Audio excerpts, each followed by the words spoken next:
अस्सलामुअलैकुम मेरे अज़ीज़ तलबा और तालिबात। उम्मीद करता हूँ कि आप सब बखैर आफ़ियत हैं। मैं हूँ मोहम्मद आतिफ़ याकूब और आप मुझसे पढ़ रहे हैं दहम क्लास की फ़िज़िक्स। दहम क्लास की फ़िज़िक्स में हम अपनी किताब का chapter number 18 atomic and nuclear physics पढ़ रहे हैं। अपने पिछले लेक्चर के अंदर हमने सीखा रेडियो आइसोटोप्स क्या हैं, रेडियो आइसोटोप्स के इस्तेमालात क्या हैं और मिसाल 18.4 को हल करना भी सीख लिया था। आज इसी सफ़र को आगे बढ़ाएंगे और दो बहुत अहम किस्म के रिएक्शंस, बहुत अहम किस्म के न्यूक्लियर अवामिल यानी कि फिशन रिएक्शन और फ्यूजन रिएक्शन के बारे में समझेंगे। हम ये देखेंगे कि इनके रिएक्शंस की वजह से बहुत ज़्यादा एनर्जी खारिज होती है और ये एनर्जी बहुत ज़्यादा ख़तरनाक है, नुकसान का बाइस भी बन सकती है, जैसा कि न्यूक्लियर बॉम्ब है, एटॉमिक बॉम्ब है। ये सारे के सारे एनर्जी किस तरह से बनाते हैं, ये बनाते हैं फिशन रिएक्शन की वजह से। तो अब चूंकि इतने ख़तरात हैं तो हम देखेंगे कि रेडिएशन के ख़तरात क्या क्या हैं और रेडिएशंस जो कि हमें बिल्कुल भी नज़र नहीं आती तो उससे हम किस तरह से बच सकते हैं। ये तमाम चीज़ें सीखेंगे आज के लेक्चर में। आइए चलते हैं अपने लाइट बोर्ड की जानिब। जी, तो मज़ीद आगे बढ़ते हैं और सीखते हैं कि ये फिशन रिएक्शन आखिर क्या चीज़ है। मैं जब भी किसी टॉपिक का नाम लिखता हूँ तो मैं उसमें एक बात आपको ये लाजमी कहता हूँ कि अगर नाम के मतलब को समझ लिया जाए तो उसका काम भी आसानी के साथ समझ आ जाता है। तो चलें हम क्यों ना सबसे पहले इस फिशन के मतलब को समझ लें। आखिर इस फिशन का मतलब क्या है? फिशन का मतलब है छोटे टुकड़ों में तकसीम हो जाना, टुकड़े टुकड़े हो जाना, यानी तकसीम होने के अमल को हम कहते हैं ये फिशन हो रही है। अब यहाँ पे हम चूंकि पढ़ रहे हैं एटॉमिक एंड न्यूक्लियर फिजिक्स को, तो यहाँ पे हम फिशन रिएक्शन कहेंगे एक ऐसे रिएक्शन को कि जहाँ पे एक बड़ा न्यूक्लियस तकसीम हो के दो छोटे न्यूक्लियाई में तकसीम हो जाए, दो छोटे न्यूक्लियाई में तब्दील हो जाए। ऐसे अमल को, ऐसे रिएक्शन को हम नाम देंगे फिशन रिएक्शन का। अब फिशन रिएक्शन होगा किस तरह से?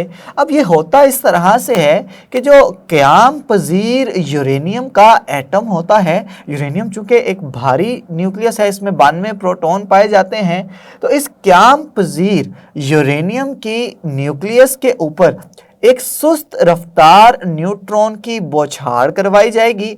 इस न्यूट्रॉन को जज़ब करेगा।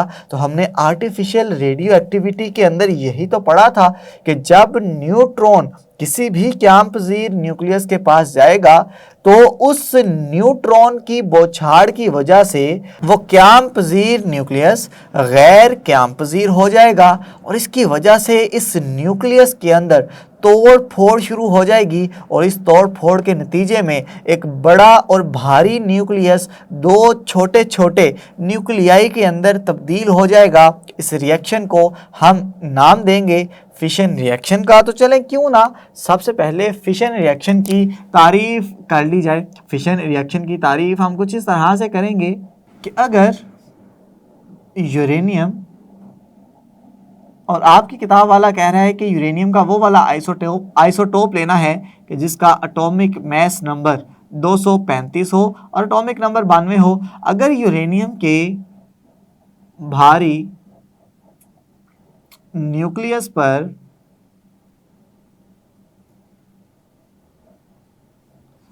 सुस्त रफ्तार न्यूट्रॉन की बौछार कर दी जाए तो यूरेनियम 235 का न्यूक्लियस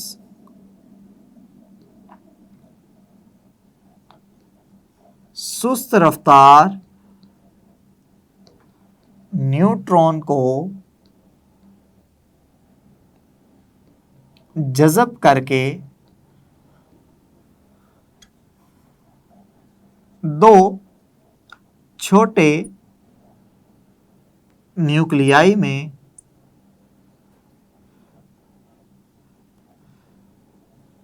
टूट जाता है इस अमल को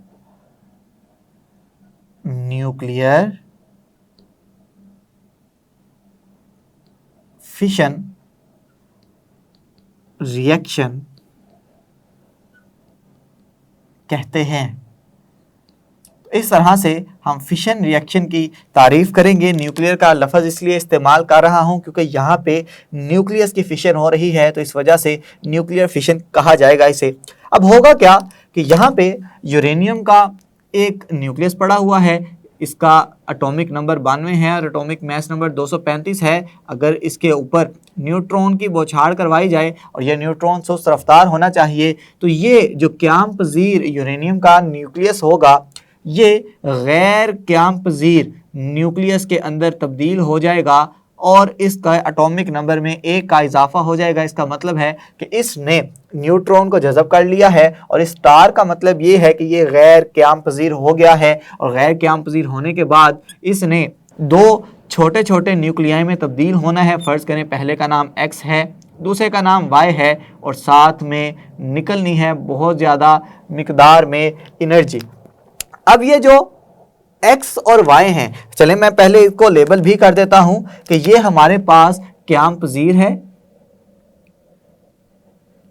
ये न्यूट्रॉन आप जानते हैं। ये वाला जो यूरेनियम का 236 है ये गैर क़याम पज़ीर हो जाएगा कि जैसे ही वो सुस्त रफ्तार न्यूट्रॉन को जज़ब करेगा तो उसको जज़ब करते ही ये गैर क़याम पज़ीर हो जाएगा। और ये X और Y ये डॉटर न्यूक्लियाई हैं। आप जानते हैं कि डॉटर न्यूक्लियाई ऐसे न्यूक्लियाई को कहते हैं जो किसी न्यूक्लियस के टूटने के बाद बनते हैं, तो इसको हम डॉटर न्यूक्लियाई कह देंगे, जिन्हें फिशन फ्रैगमेंट्स कहा जाता है। याद रखिएगा कि ये जो यूरेनियम 236 है जो कि उसकी इंटरमीडिएट स्टेट है, यानी कि उसकी गैर क़याम पज़ीर की हालत है, ये सिर्फ़ और सिर्फ चंद सेकंड के लिए ही बरकरार रहती है।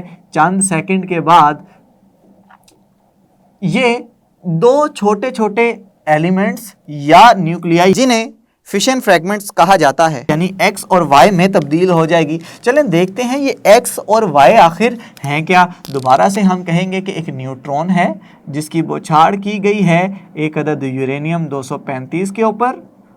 ये गया अपनी एक दरमियानी हालत में 236 और ये 236 है, ये गैर क़याम पज़ीर है। ये जैसे ही टूटेगा तो टूटने के बाद ये एक बनाएगा बेरियम और एक बनाएगा क्रिप्टॉन। याद रखिएगा कि बेरियम का जो एटॉमिक नंबर होता है वो होता है 56 और क्रिप्टॉन का एटॉमिक नंबर होता है 36। बेरियम का एटॉमिक मास नंबर होता है 141 और क्रिप्टॉन का एटॉमिक मास नंबर होता है 92 और साथ में निकलेगी 200 मेगा इलेक्ट्रॉन वोल्ट एनर्जी। तो ये 200 मेगा इलेक्ट्रॉन वोल्ट की एनर्जी बहुत ही बड़ी एनर्जी है। अब ये किस तरह से पता चले कि ये 200 मेगा इलेक्ट्रॉन वोल्ट की एनर्जी कितनी ज़्यादा है। सबसे पहले तो आपको ये पता होना चाहिए कि इलेक्ट्रॉन वोल्ट, आप पहली दफ़ा नाम सुन रहे हैं, ये एनर्जी का यूनिट है। एनर्जी का ऐसा यूनिट है कि जो सिर्फ़ और सिर्फ एटॉमिक या न्यूक्लियर फिजिक्स में इस्तेमाल होता है। एनर्जी का बहुत ही छोटा यूनिट है। ये इलेक्ट्रॉन वोल्ट मैंने कहा है कि एनर्जी का यूनिट है और ये इतना छोटा यूनिट है कि एक इलेक्ट्रॉन वोल्ट के अंदर 1.6 ज़रब 10 की ताकत -19 जाउल मौजूद होते हैं। ये जाउल वो यूनिट है कि जिसके बारे में आप जानते हैं कि ये एनर्जी का यूनिट है। तो ये एनर्जी का इतना छोटा यूनिट है कि एक इलेक्ट्रॉन वोल्ट में 10 की ताकत -19 जाउल होते हैं, यानी जाउल एनर्जी का एक बड़ा यूनिट है। तो अब इसका मतलब ये हो गया कि हमने अब डिसाइड करना है, ये फैसला करना है कि आखिर ये 200 मेगा इलेक्ट्रॉन वोल्ट की एनर्जी मैं कह रहा हूँ बहुत ज़्यादा है, तो ये 200 मेगा इलेक्ट्रॉन वोल्ट की एनर्जी किस कदर ज़्यादा है। याद रखें कि आप अगर एक टन का मतलब है 1 टन कोयला, यानी कि 1000 किलो कोयला जलाएं तो उससे जो एनर्जी हासिल होगी वो एनर्जी बराबर होगी 3.6 ज़रब 10 की ताकत 10 जाउल। लेकिन अगर आप इसके मुकाबले में 1 किलो यूरेनियम लें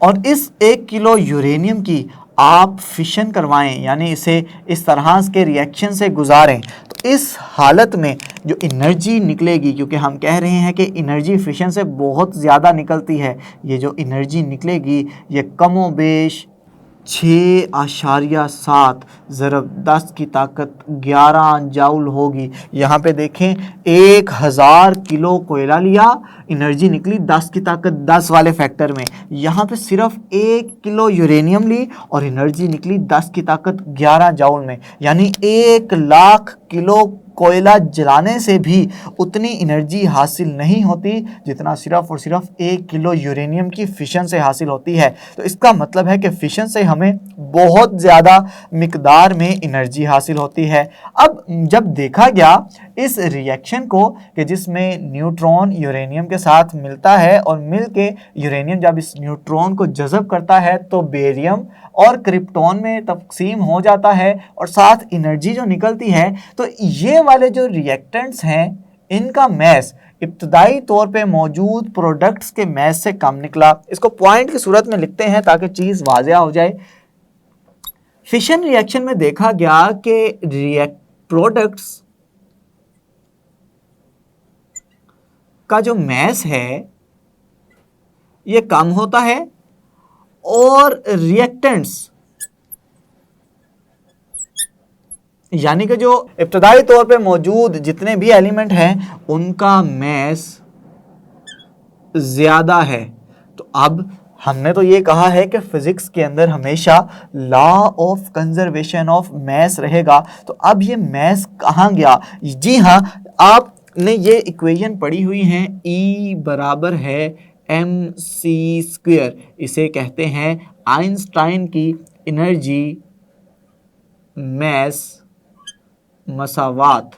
इसका मतलब ये होता है कि जब भी आपको किसी मैस के अंदर तब्दीली नज़र आए तो वो मैस लाजमी तौर पे एनर्जी में तब्दील हो गया होगा, और अगर किसी जगह पे एनर्जी में तब्दीली नज़र आए तो समझ लें कि वो एनर्जी कहीं ना कहीं किसी ना किसी जगह पर मैस के अंदर तब्दील हो गई है। तो जो मैस के अंदर तब्दीली हमें यहाँ पे नज़र आ रही है वो तब्दीली कहीं ना कहीं इस एनर्जी में निकल चुकी होगी। तो हमेशा law of conservation of mass और एनर्जी इस आइंस्टाइन की एनर्जी मैस मसावात से पूरा होता आपको दिखाई देगा। अब जो अहम बात है मज़ीद यहाँ पे वो ये है कि ये जो न्यूट्रॉन्स यहाँ पे निकल रहे हैं इनका क्या किरदार है। देखें दोबारा से मैं आपके सामने ये रिएक्शन लिखता हूँ तो होगा क्या, एक न्यूट्रॉन है, ये गया यूरेनियम 235 के पास,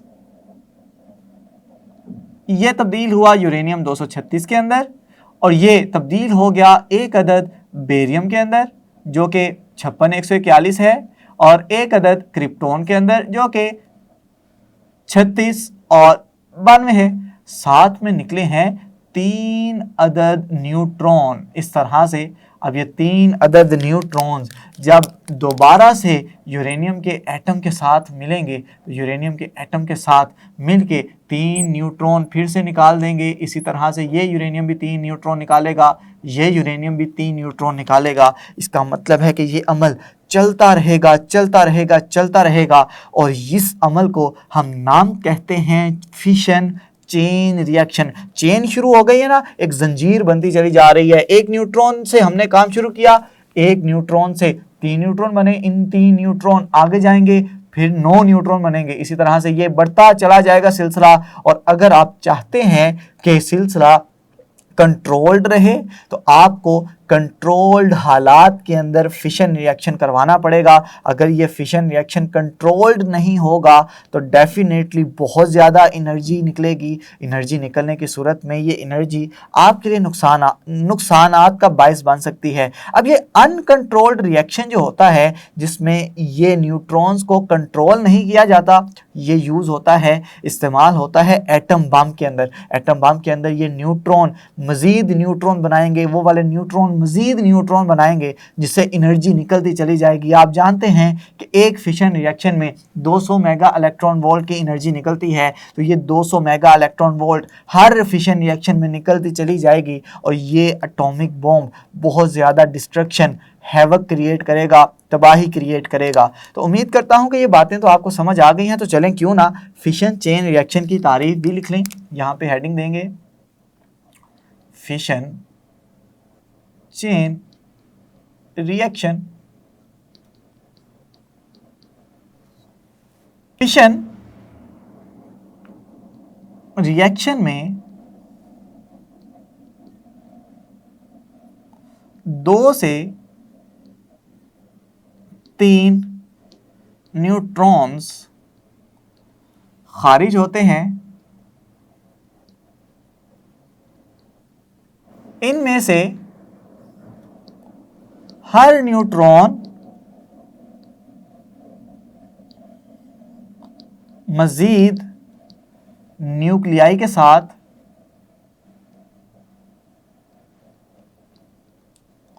मिलकर मजीद 2 से 3 न्यूट्रॉन्स खारिज करेगा।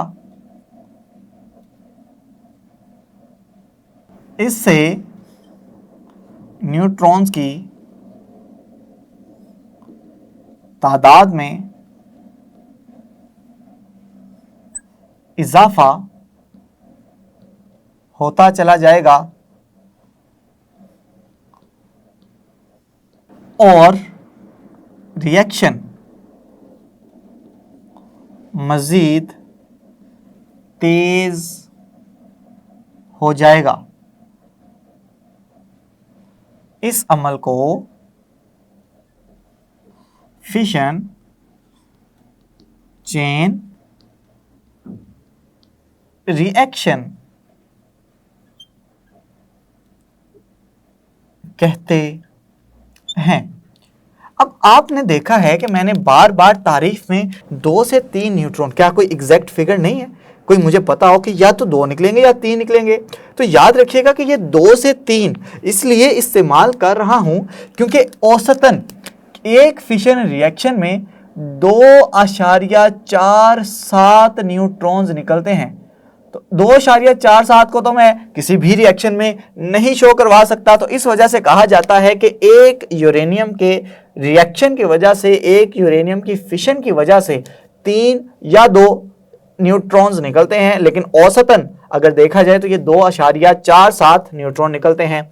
अब हम चाहते हैं कि न्यूक्लियर रिएक्टर के अंदर जो रिएक्शंस हो रहे हैं उसको कंट्रोल कर लें, यानी कि कंट्रोल करने से मुराद ये है कि ये जो निकलने वाले न्यूट्रॉन्स हैं इनकी तादाद को अगर कंट्रोल कर लिया जाए, इनको जज़ब कर लिया जाए, तो हम रिएक्शन को कंट्रोल कर सकते हैं। तो इसके लिए हम कैडमियम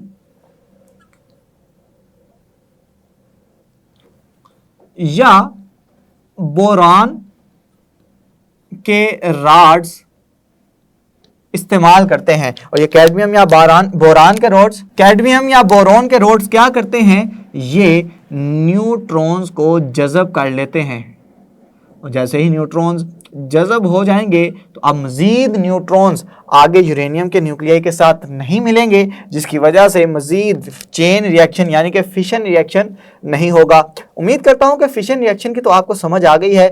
क्यों ना इसके बरअक्स एक रिएक्शन होता है। यहाँ पे हमने देखा एक बड़ा न्यूक्लियस 2 छोटे छोटे न्यूक्लियाई में तब्दील हो गया है। क्या कोई ऐसा अमल है कि जिसमें 2 छोटे न्यूक्लियाई मिलके बड़ा न्यूक्लियस बनाए? जी हाँ, ऐसा अमल मौजूद है। इसे फ्यूजन रिएक्शन कहते हैं। फ्यूजन रिएक्शन क्या है, इसमें किस तरह के रिएक्शन होते हैं, चलें देखते हैं।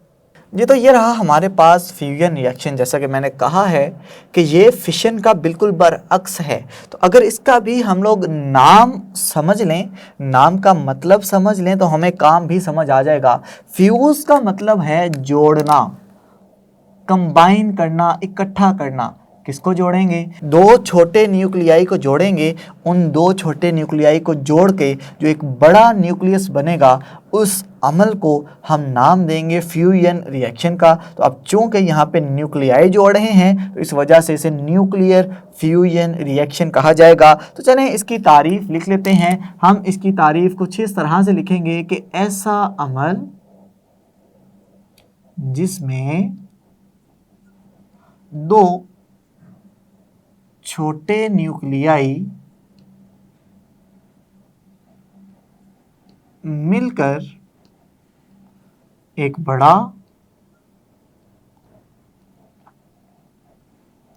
न्यूक्लियस बनाते हैं, इसे न्यूक्लियर फ्यूजन रिएक्शन कहलाता है। इसका मतलब ये हुआ कि यहाँ पे हमने मिलाने हैं दो छोटे न्यूक्लियाई। फर्ज करें कि मेरे पास एक हाइड्रोजन का आइसोटोप है जिसे मैं ड्यूट्रियम कहता हूँ, एक हाइड्रोजन का आइसोटोप है जिसे मैं ट्रीटियम कहता हूँ। जब ये दोनों मिलेंगे तो ये मिल के बनाएंगे एक अदद हीलियम न्यूक्लियाई और साथ निकलेगा एक अदद न्यूट्रॉन और बहुत सारी एनर्जी। अब यहाँ पे ये देखें कि ये जो हमारे पास प्रोटियम है, इसमें है जी एक अदद प्रोटॉन, इसका मतलब है ये छोटा न्यूक्लियस है। इसी तरह से ये मेरे पास है ट्रीटियम, ट्रीटियम में भी एक अदद प्रोटॉन है, इसका मतलब ये भी दो छोटा न्यूक्लियस है। तो जब ये दो छोटे न्यूक्लियाई मिलके हीलियम का न्यूक्लियस बना देंगे जो इन दोनों से बड़ा न्यूक्लियस है, तो इस वजह से जो अमल होगा, जिस अमल के ज़रिए ये बन रहे हैं, उसको न्यूक्लियर फ्यूजन रिएक्शन कहेंगे। अब सवाल ये पैदा होता है कि उस फिशन रिएक्शन में भी एनर्जी निकल रही है, फ्यूजन रिएक्शन में भी एनर्जी निकल रही है, तो एनर्जी आखिर किसकी ज़्यादा होगी? तो याद रखिएगा कि हीलियम का न्यूक्लियस बनाने के लिए हमें तकरीबन 4 प्रोटॉन्स चाहिए होते हैं। यानी अगर 4 हाइड्रोजन के एटम हों तो ये मिलकर बनाएंगे एक हीलियम न्यूक्लियस। अब मैं ये कह रहा हूं कि इसकी जो एनर्जी है ये बहुत ज़्यादा है। एक दफ़ा दोबारा से मैं आपके सामने ये रिएक्शन लिख रहा हूं। एक ड्यूट्रियम आ गया, एक ट्रीटियम आ गया, मिलके इसने बनाया है हीलियम, और ये आया 2 4 जमा एक निकला न्यूट्रॉन और निकली एनर्जी, और इस जगह पे जो एनर्जी निकलती है वो है 25.6 मेगा इलेक्ट्रॉन वोल्ट।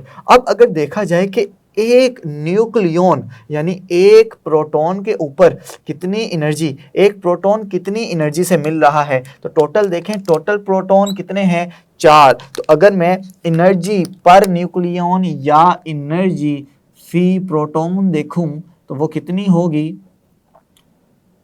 हमारे पास है जी 25.6 टोटल और 4 यहाँ पे आ गई, तो ये तकरीबन 6.4 मेगा इलेक्ट्रॉन वोल्ट होती है एक प्रोटॉन के पास एनर्जी। अब सवाल ये पैदा होता है कि ये भी प्रोटॉन, ये भी प्रोटॉन, मैं दोनों को आपस में पास लेके आना चाह रहा हूँ। दोनों को पास लाने का मतलब है कि मैं कुदरत के मुखालिफ अमल कर रहा हूँ। कुदरत चाहती है कि एक जैसे चार्जेस एक दूसरे से दूर रहें, मैं एक दूसरे के करीब लाना चाहता हूँ। तो आम तौर पे, आम हालात में इस रिएक्शन को पूरा करवाना मुमकिन नहीं है, बहुत ही ज़्यादा मुश्किल होगा। अगर मैं दोनों को पास लाना चाहता हूँ तो वहाँ पे मुझे बहुत ज़्यादा एनर्जी खर्च करना पड़ेगी जो कि आम हालात में मौजूद नहीं होती। तो हम ये कह सकते हैं कि ज़मीन के ऊपर इस रिएक्शन का होना बहुत ही ज़्यादा मुश्किल है, या कह लें तकरीबन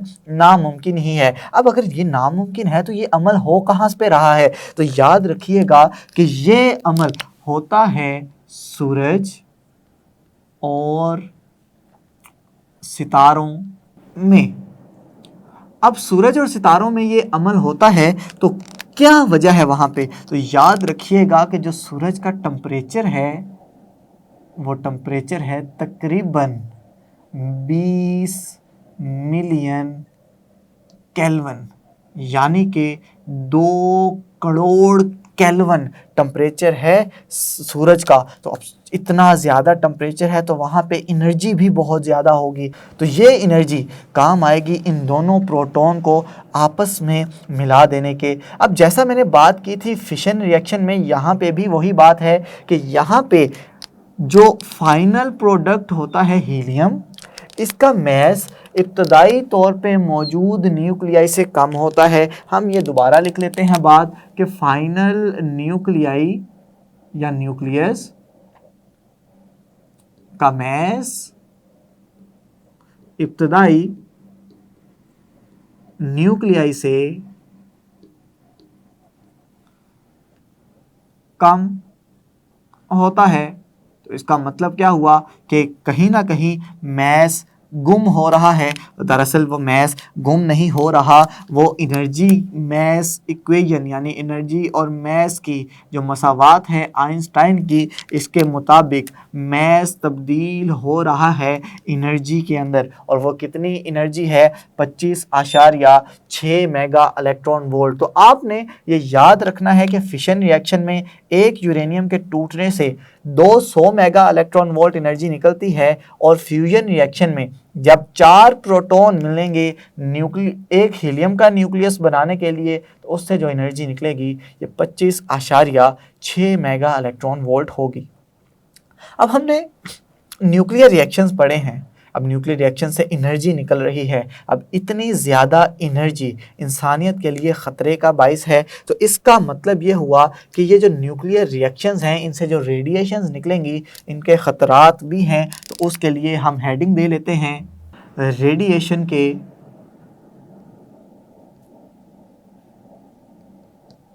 ख़तरात, और देखते हैं कि आखिर ये जो रेडिएशन निकल रही हैं इनसे इंसानियत को या दूसरी जानदारों को कौन कौन से ख़तरात लाहक है। तो सबसे पहला ख़तरा जो आपकी किताब वाले मैंने लिखा है वो ये लिखा है कि रेडिएशंस की जगह पे अगर ज़्यादा देर रह दिया जाए तो जिल्द जल जाती है। ये जिल्द पे रेड कलर के, सुर्ख कलर के निशानात आ जाते हैं। जिल्द सुर्ख हो जाती है। एक तो ये इसका नुकसान हो गया, जहाँ पे हमने देखा है कि रेडिएशंस यानी कि रिएक्शंस के असरात हैं, इसके फ़वाइद हैं कि हमें एनर्जी मिलती है, लेकिन अगर इस एनर्जी में बहुत ज़्यादा देर के लिए रहेंगे तो इससे आपकी जिल्द जल सकती है। जिल्द के जलने की वजह से जो आपकी जिल्द है वो सुर्ख हो जाएगी, और ना सिर्फ सुर्ख होगी बल्कि इस पे ज़ख़म भी पड़ जाते हैं। हम लिखेंगे ज़ख़म पड़ जाते हैं इस जगह पे। उसके अलावा जो बड़ा ख़तरा है रेडियो एक्टिव वाली जगह पे रहने का, वो है बांझपन।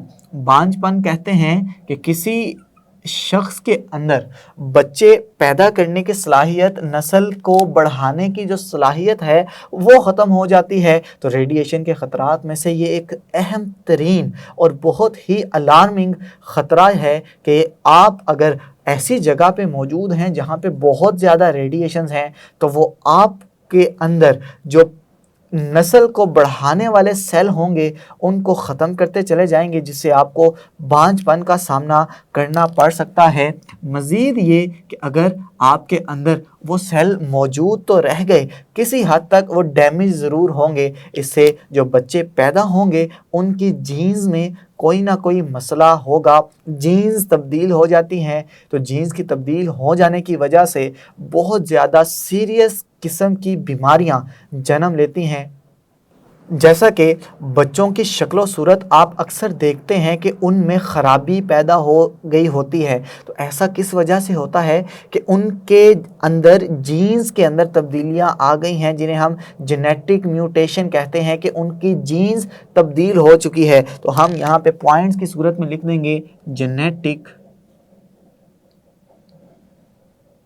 म्यूटेशन, कि उनकी जीन्स तब्दील हो जाती हैं, और जीन्स की तब्दील हो जाने की वजह से जहाँ पे बहुत सारी बीमारियाँ हो सकती हैं, वहाँ पे बच्चों की शक्लों सूरत इसके अंदर ख़राबी पैदा हो सकती है। ना सिर्फ जेनेटिक म्यूटेशन बल्कि ल्यूकीमिया भी हो सकता है। ल्यूकीमिया कहते हैं जी खून के कैंसर को। मैं आगे ब्रैकेट में लिख देता हूँ कि खून के कैंसर का भी सामना करना पड़ सकता है आपको, अगर आप ऐसी जगह पे हैं जहाँ पे रेडिएशन बहुत ज़्यादा पाई जा रही हैं। मज़ीद इसका अहम जो नुकसान है, ख़तरा है रेडिएशंस का, वो ये है कि या तो अंधापन हो सकता है, आपकी बीनाई सारी ख़त्म हो सकती है, या आँखों में पानी उतर सकता है। आँखों में पानी उतरने का मतलब ये हो गया कि आँखों में मोतिया, आपने अक्सर सुना होगा सफ़ेद मोतिया हो गया है इसे। उसमें आप क्या देखते हैं कि ये जो आँख का लेंस है, ये जो ब्लैक कलर का या ब्राउन कलर का होता है, उसकी जगह पानी चढ़ आता है, पानी उतर आता है, जिससे उस आँख से या तो बहुत धुंधला दिखाई देता है या नज़र आना बंद हो जाता है। तो ये रेडिएशन के बहुत ही ज़्यादा सवेयर और सीरियस किस्म के ख़तरात हैं। अब अगर रेडिएशन के इतने ज़्यादा ख़तरात हैं, तो वो लोग जो ऐसी जगहों पे काम करते हैं, न्यूक्लियर पावर प्लांट्स में काम करते हैं जहाँ पे रेडिएशंस हैं ही हैं, उन्हें हर हाल में मौजूद होना है, तो लाजमी तौर पर उनकी कुछ ना कुछ एहतियाती तदाबीर होती होंगी कि आपने इस रेडिएशन के सोर्स को इन एहतियाती तदाबीर की पैरवी करते हुए, उनको फॉलो करते हुए इस्तेमाल करना है। तो चलें देखते हैं कि रेडिएशन को इस्तेमाल करने के लिए एहतियाती तदाबीर कौन कौन सी हैं। तो यहाँ पे हम हेडिंग दे लेते हैं एहतियाती तदाबीर की। तो सबसे पहली एहतियाती तदबीर जो अपनानी चाहिए वो ये है कि किसी भी अगर आपने रेडियो एक्टिव सोर्स को पकड़ना है तो उसे चिमटे, या आपकी किताब वाला लफ्ज़ इस्तेमाल करता है फोरसेप से पकड़ें।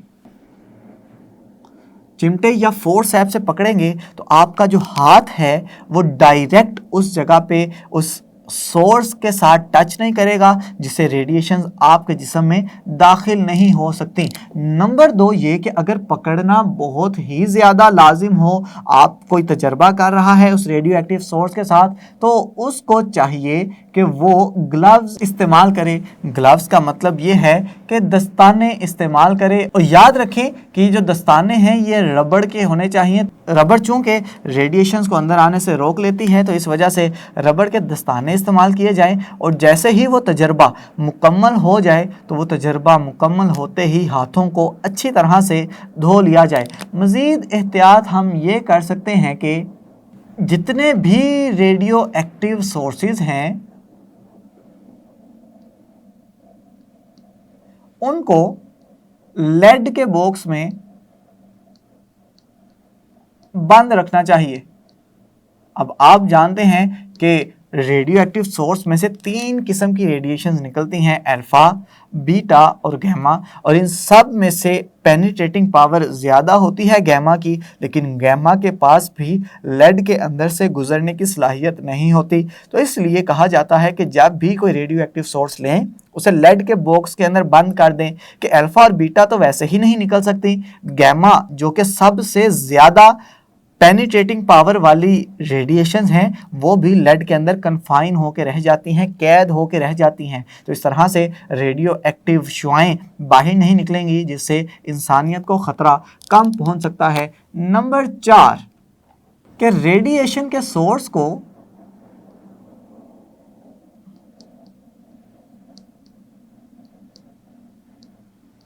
किसी शख्स की तरफ नहीं करना चाहिए। इसका मतलब ये हुआ कि रेडियो एक्टिव सोर्स अगर आपने पकड़ा हुआ है तो उसको डायरेक्ट फेस ना करवाएं किसी शख्स की जानिब जिसने उससे प्रोटेक्टिंग सूट ना पहना हो। फर्ज करें कि ये रेडियो एक्टिव सोर्स है और इधर से रेडियो एक्टिव शुआएं निकल रही हैं, सामने कोई शख्स आया तो आपने इस रेडियो एक्टिव सोर्स को इस तरह उसके सामने नहीं कर देना कि जिससे रेडियो एक्टिव शुआएं उसके जिस्म में दाखिल हो जाएं। दाखिल होंगी तो क्या हो जाएगा, ये सारे किस्म के ख़तरात उसे लाहक हो जाएंगे। आखिरी एहतियाती तदाबीर में से जो आपकी किताब वाला लिखता है कि रेडियो एक्टिव तौर पर हसास इलाकों में बार बार जाने से इज्तनाब करना चाहिए।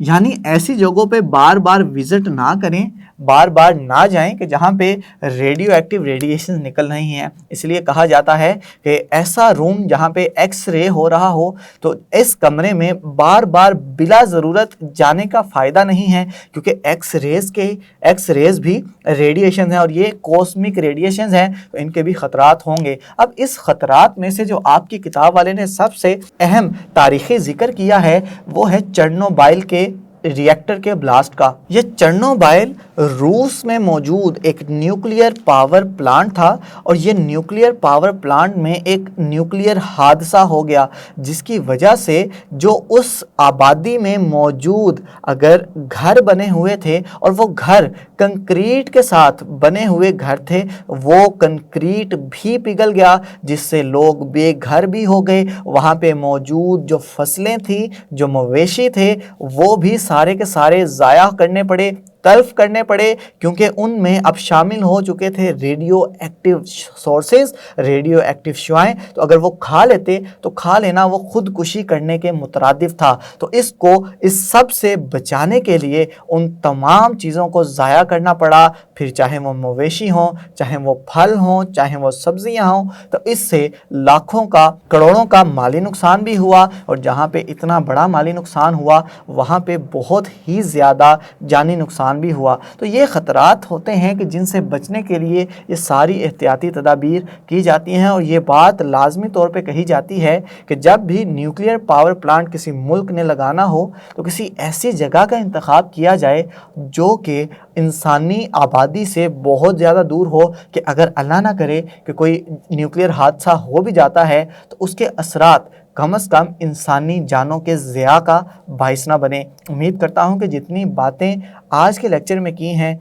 फिशन रिएक्शन के बारे में, फ्यूजन रिएक्शन के बारे में, इस रेडिएशन के ख़तरात और इनसे बचने के लिए जो एहतियाती तदाबीर की जाती हैं, इसके बारे में आपने सारी बातें समझ ली हैं। उम्मीद करता हूँ कि आपको सब बातों की अच्छी तरह समझ आ गई है। जी तो मेरे अजीज़ तलबा और तालबात, अब आप सीख चुके हैं कि फिशन का मतलब है कि जब बड़ा न्यूक्लियस दो छोटे न्यूक्लियाई में टूटेगा, और फ्यूजन का मतलब ये है कि जब दो छोटे न्यूक्लियाई मिलके एक बड़ा न्यूक्लियस बनाएंगे, दोनों में एनर्जी निकलेगी। तो इन दोनों रिएक्शंस को हमने अच्छी तरीके से समझ भी लिया है और साथ ही साथ रेडिएशन के क्या ख़तरात हैं और उनसे किस तरह से बचा जा सकता है, कौन सी एहतियाती तदाबीर अपनानी पड़ेंगी, ये सीख चुके हैं हम आज के लेक्चर में। उम्मीद करता हूँ कि तमाम बातें आपने सीख ली होंगी। इसी के साथ हमारा इस चैप्टर का सारा थ्योरी वाला हिस्सा यानी कि तमाम मौज़ूआत ख़त्म हो चुके हैं। अगले वीडियो लेक्चर से इंशाअल्लाह हम इस चैप्टर की मश्क शुरू करेंगे, जिसका आगाज़ करेंगे कसीरुल इंतखाबी सवालात से। तब तक के लिए अपना ख्याल रखें, अपने से ज़्यादा दूसरों का खुश रहें, खुशियाँ बांटें। अल्लाह हाफ़िज़।